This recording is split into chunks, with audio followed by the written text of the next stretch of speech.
Khattab dengan perempuannya atau dengan istrinya. Di mana Nabi Muhammad SAW kecil, tidak memiliki seorang ayah, dibesarkan dengan ibundanya dan kakeknya Abdul Muthalib. Ketika Nabi Muhammad SAW lahir, Abu Abdul Muthalib menggendong baginda Rasulullah SAW keliling Ka'bah dan memberi sebuah nama Muhammad, yang mana kita kenal hari ini. Baginda Rasulullah SAW adalah nabi terakhir dan nabi kita yang kelak akan memberikan syafaat yaumul qiyamah. Amin Allahumma. Usia 40 tahun tiba, kematangan beliau, kematangan pola pikir, kematangan sikap, semuanya sudah siap. Datanglah malaikat Jibril menyampaikan risalah Iqra. Datang memeluk baginda Rasulullah SAW, lantas mengatakan Iqra ma ana biqari. Rasul tidak bisa membaca apa yang hendak dibaca. Ma ana biqari, Iqra ma ana biqari. Malaikat Jibril memeluk kembali, memeluk Iqra ma ana biqari, menyampaikan risalah yang pertama kali diturunkan, ya, rahmatan lil alamin. Apa risalahnya? Iqra bismi rabbikal ladzi khalaq. Iqra bismi rabbikal ladzi khalaq. Surat Al-Alaq diturunkan. Andainya apa? Risalah kenabian sudah datang. Memiliki beban dakwah. Kemudian Rasulullah SAW dalam keadaan ketakutan datang ke rumah, memeluk Khadijah, menyampaikan zamiluni, zamiluni, zamiluni, selimuti aku, wahai istriku Khadijah. Apa yang terjadi? Rasulullah SAW menceritakan semua yang terjadi kepada Khadijah binti Khuwailid, dan Khadijah menyampaikannya kepada Waraqah. Waraqah ini merupakan tabib yang mana ia mengetahui bahwasanya sebelumnya sama, menyampaikan kabar, menyampaikan bahwa Muhammad mendapatkan risalah dari malaikat Jibril, dari Allah melalui malaikat Jibril. Kemudian Waraqah mengatakan, tidaklah seorang yang mendapatkan rumus kecuali ia diusir dari kampung halamannya. Ya? Tidaklah orang yang mendapatkan risalah kecuali ia diusir dari kampung halamannya, seperti Nabi Musa. Seperti siapa? Nabi Musa. Ayah bunda yang dirahmati Allah Subhanahu wa Ta'ala, peristiwa tersebut terjadi. Kemudian Rasulullah SAW mulai berdakwah secara sembunyi-sembunyi, ya, mulai berdakwah secara sembunyi-sembunyi. 3 tahun Rasul berdakwah secara sembunyi-sembunyi. Akhirnya turunlah ayat anzir ashiratakal aqrabin. Maka Rasulullah SAW menyampaikan dakwah secara terang-terangan.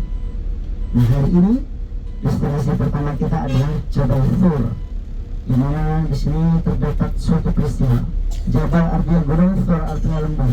Kenapa kok dikatakan gunung lembu? Karena bentuknya mirip sama lembu. Nah, nanti kita akan turun sebentar. Kita melihat di sini ada peristiwa yang sangat luar biasa. Apa peristiwanya? Allah melindungi baginda Rasulullah SAW dari kejaran Quraisy. Di sini ada pertolongan Allah Subhanahu wa Ta'ala. Di sini di Jabal Sur, peristiwa di mana baginda Rasulullah SAW 3 hari 3 malam bersembunyi dari kejaran kafir Quraisy. Ayah bunda yang dirahmati Allah Subhanahu wa Ta'ala, mengapa demikian terjadi? Karena Rasulullah SAW berdakwah di kota Mekah kurang lebih 13 tahun. Bujukan, rayuan, ya, yang disampaikan oleh orang-orang Quraisy supaya Rasulullah menghentikan dakwah tak mampu, tak mempan, ya, tak mampu. Bahkan harta, tahta, wanita semuanya ingin diberikan jika Muhammad mau menghentikan dakwahnya. Tetapi Rasulullah SAW menolak. Oke, lanjut, kita dibahas sebentar, kita turun. Ali bin Abi Thalib untuk tidur di atasnya. Ya, kemudian turunlah ayat waja'alna min baini aydihim shadda wa min khalfihim shadda fa aksaynahum fahum la yubsirun. Surat apa? Surat apa? Ya, Yasin. Kami jadikan penglihatannya dari depan, dari belakang tertutup. Nah, orang-orang Quraisy sudah berada di seputaran rumah Muhammad dengan menghunuskan pedangnya ingin membunuh Nabi Muhammad SAW. Tetapi Allah tutupi. Allah tutupi tabir penglihatan mereka sehingga Nabi Muhammad bisa leluasa sampai memberikan apa? Pasir-pasir ditaburkan di atas kepala-kepala mereka. Ya, di atas kepala-kepala mereka. Kemudian hijrahlah dari kota Mekah menuju Madinah, tetapi tujuan pertamanya bukan kota Madinah, melainkan Jabal Sur. Supaya apa? Mengelabuhi orang-orang Quraisy. Nah, tetapi orang Quraisy tidak tinggal diam. Mereka memiliki pelacak yang jitu, pelacak handal. Sampai mereka pun datang sampai ke atas Jabal Sur. Bahkan dikatakan Nabi Muhammad jalannya nggak pakai sendal, nggak pakai sepatu, dengan keadaan jinjit.